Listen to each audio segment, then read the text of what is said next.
Gaano nga ba kalakas si Salama? At totoo nga ba na mas malakas siya kaysa kay Lord Zeno? At sa video na nga na ito, ibibigyan ng linaw kung sino ba talaga ang mas malakas sa kanilang dalawa.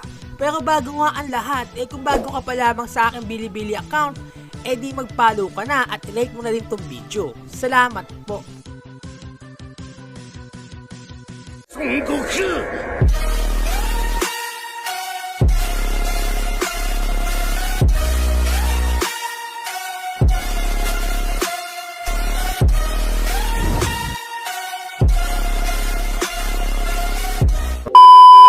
Atin munang kilalanin si Lord Zeno.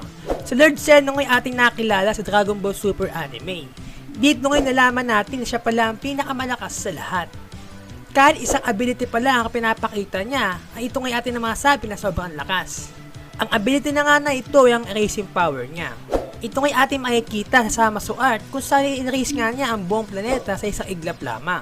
At atin din ito makikita sa Tournament of Power kung saan pag natalo nga isang team ng bawat universe ay kanya nga itong buburahin. Ang erasing power nga ni Zeno ay sobrang laki na pagkakaiba sa erasing power ng mga God of Destructions at Angels. Pag nga God of Destruction at Angels ang gumawa nito, ay mawawala lamang sa universe ang mga taong ginamitan nito at sila ngayon mapupunta sa kabilang buhay.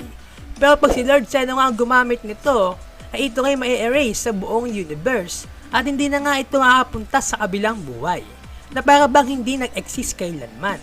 Kaya nga isa siya sa tinuturing na pinakamalakas sa lahat. At ngayon naman ay ating kilalanin kung sino ba si Salama.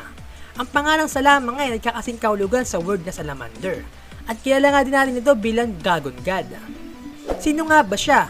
Siya nga lang ang lumikha ng Super Dragon Ball. Noon ngang 31st sa Divine Calendar ay ni-create nga niya ang Super Dragon Ball. At ito nga'y hinulma niya sa hugis bilog at ang bawat isang Super Dragon Ball nga ay kasing laki ng isang planeta. At after ng isang taon na pagkakagawa sa Super Dragon Ball ay nilagyan niya ito ng mark na start katulad ng mga karaniwang Dragon Ball.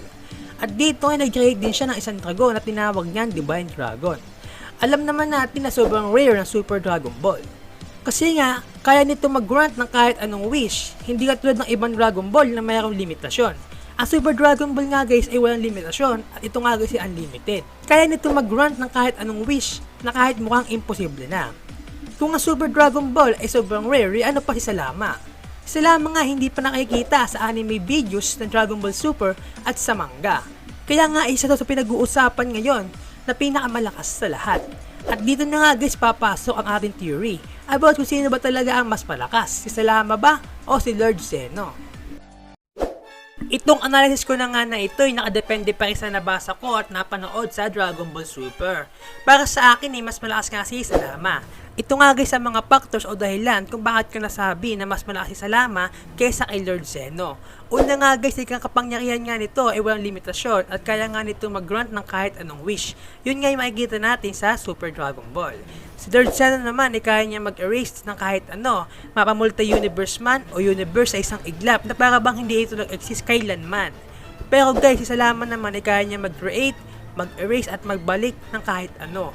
Ito nga guys ang isang proof. Yung naganap nga na Tournament of Power kung saan humiling nga si Android 17 na maibalik nga lahat na na-erase si Lord Zeno, ito nga guys talagang naibalik ng Super Dragon Ball. Ito nga guys ay malaking hint kung gaano talaga kalakas si Salama. At dito pa nga guys, na naisamo na nga nila ang Divine Dragon sa Tournament of Power ay nagbigay nga ang lahat ng God of Destruction, Angels at si Lord Zeno ng malaking respeto sa Divine Dragon. At sa action na ginawa ng mga ito, ay kinonsider ko nga na ito na malakas talaga si Salama. At ito nga guys ang uli. Sa panel na nga na ito, makikita nga natin na nakadepende nga daw sa size at power ng Super Dragon Ball ang kapangyarihan ni Salama. Ang Super Dragon Ball ngayon walang limitasyon. So common na nga na ang kapangyarihan ni Salama ay walang limitasyon. Alam naman natin ang ibang size ng Dragon Ball ay may laking 5 cm to 50 cm. Pero yung ay Salama nga ay may laking 37,200 kilometers. Pero guys, ito naman ang disadvantage sa kapangyarihan ni Salama. Alam naman natin na isang wish lang kaya i-grant ng Super Dragon Ball. At makikita nga natin ito sa Zamasu art na mag-wish si Zamasu sa Super Dragon Ball na maging immortal siya, ay ito nga ay ginrant ng Super Dragon Ball. At nang nailikom na niya nga ulit ang Super Dragon Ball, ay hindi na nga niya maisamo ng Divine Dragon. Kaya nga nagpunta si Zamasu kay Sono para malaman ang dahilan kung bakit hindi nga niya maisamon ang Divine Dragon. Dito nga sinabi ni Sono na kailangan nga daw mag-wait ng 1 taon para maisamon nga daw ulit ang Divine Dragon. Kaya nga napilitan ni Zamasu na gumamit ng Time Ring. At sa madaling salita guys, ay kailangan nga munang mag-antay ng 1 taon bago ulit makahiling sa mga Super Dragon Ball kung ito nga ay nakadepende sa kapangyarihan ni Salama. At yung kay Lord Zeno naman, na erasing power ay kaya nga niya itong gawin kahit kailan niya gustuhin.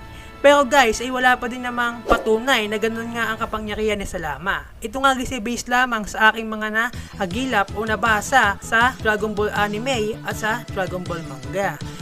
Sa inyo bang palagay ay sino ba ang mas malakas? Yung kayang mag-erase o kayang mag-grant ng kahit anong wishes? At kung may opinion nga kayo guys, ay di i-comment nyo lang sa baba at akin naman yung babasahin. Salamat po!